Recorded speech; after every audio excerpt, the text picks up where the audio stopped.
Chapter 17. My mom was hopping from one foot to the other in the front office when we got back from the lake. While we were gone, the cable stopped working, and that was a big problem because free cable was a basic requirement for every motel. It was on it was one of those things customers absolutely had to have. You got to do something. I'm missing Cheers, Fred exclaimed. We picked up the phone and speed dialed Mr. Yao. Luckily, even Mr. Yao understood the urgency of the situation. This was not like the washing machine breaking down.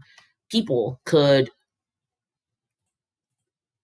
live with dirty towels for a day or two, but they needed their TV. He immediately dispatched his cable repairman to the motel, a guy named Jose.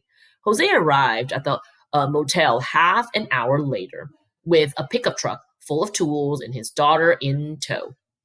My jaw dropped to the ground when I saw who hopped off the truck. It was Lupe. Lupe stood in the parking lot, squinting at the front office and blocking the sun from her eyes with her hands. I waved to her and started running outside. Her hands flew to her mouth when she saw me. At first, neither of us said a word.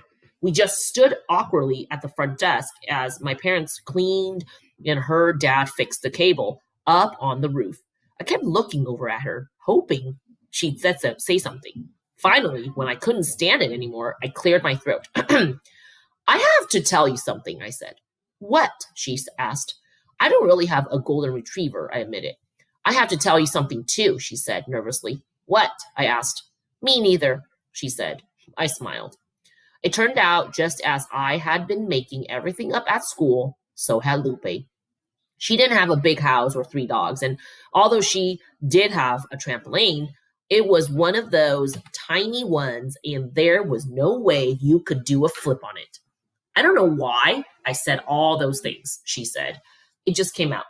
I don't know why I said all those things either, I said. The best part about Lupe and I coming clean was that she knew all about Mr. Yao and how horrible he was. She knew more than I did. In fact, she told me he had 4 motels in Los Angeles, one in San Diego, a couple in Nevada,